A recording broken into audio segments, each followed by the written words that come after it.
নমস্কার, আমি doctor Shahnawaz Ahmad, MD in pharmacology from AIIMS Bhopal. আজকে আমি ডায়াবেটিস রোগের ব্যাপারে আপনাদের কিছু জানাতে চাই।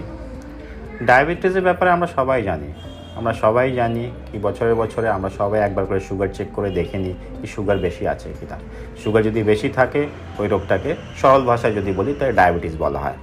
ডায়াবেটিসের অনেক লং টার্ম কমপ্লিকেশনস আছে, সেইগুলো থেকে যাতে আমরা বেঁচে থাকতে পারি তার জন্য আমরা ডায়াবেটিসের চিকিৎসা যত তাড়াতাড়ি সম্ভব শুরু করি এবং ডায়াবেটিসের চিকিৎসাতে আমরা সবসময় এটা খেয়াল রাখি যাতে সুগার নর্মাল থাকুক। সুগারের চিকিৎসা তো ডাক্তারবাবুদের কাছে যাবেন, ডাক্তারবাবুরা করে দেবেন। একটা খুব গুরুত্বপূর্ণ প্রশ্ন যেটা আমাকে আমার রুগীরা প্রায় জিজ্ঞেস করেন সেটা হচ্ছে, ডাক্তারবাবু সুগারের জন্য আমরা কীভাবে খাওয়া দাওয়া করবো, কী জিনিস খাবো না কী খাবো। তো আমি যেটা বলি, অনেক সময় রুগীরা অনেকটাই কনফিউজড হয়ে যান কি কোনো ডায়েটিশিয়ানের কাছে যাব, কীভাবে একটা ডায়েট চার্ট বানাবো।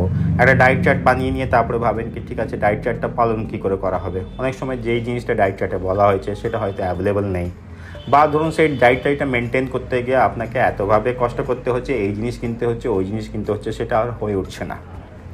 তার জন্য আমি একটা খুব সিম্পল ফর্মুলা, খুব সহজভাবে একটা জিনিস বলছি, একটা টেকনিক বলছি যাতে আপনারা ডায়াবেটিক ডায়েটটা সারা বছর যে কোনো জায়গা থেকে মেনটেন করতে পারেন।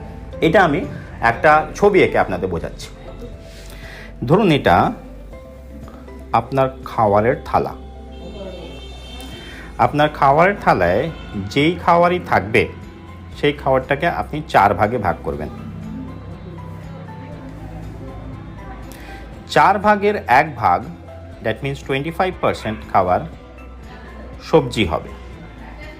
সবজি মানে সবজিতে আলু থাকবে না, উইদাউট পটেটো।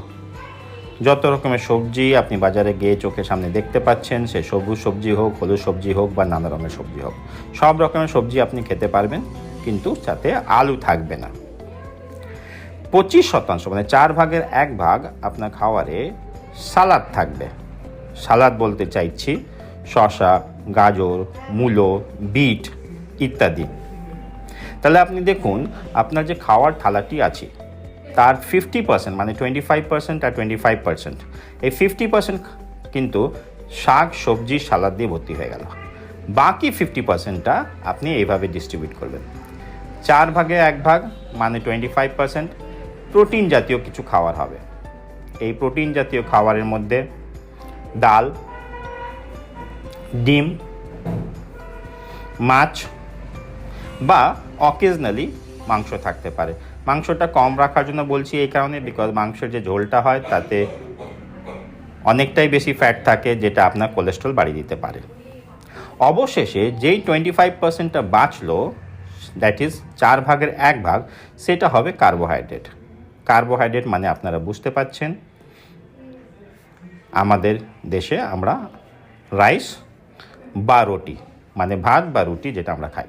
তাহলে দেখুন যে আপনি যাই খাচ্ছেন, যেখানেই খাচ্ছেন, যেভাবেই খাচ্ছেন, আপনার খাওয়ার যেটা আছে এটা আমরা 4 ভাগে ভাগ করলাম। 25% হলো সালাদ, 25% হলো সবজি আলু ছাড়া, 25% হলো কার্বোহাইড্রেট মানে ভাত বা রুটি, আর 25% হলো প্রোটিন মানে ডাল, মাছ, পনির, ডিম ইত্যাদি। এইভাবে আপনি যখনই নিজের খাবারটা খাচ্ছেন ম্যাক্সিমাম অ্যামাউন্ট অফ খাবার আপনার ফাইবারের তৈরি হচ্ছে, আর কার্বোহাইড্রেটটা আমরা রেস্ট্রিক্ট করে দিতে পারছি with adequate amount of protein. এই ডায়েটটা ফলো করা খুব ইজিলি।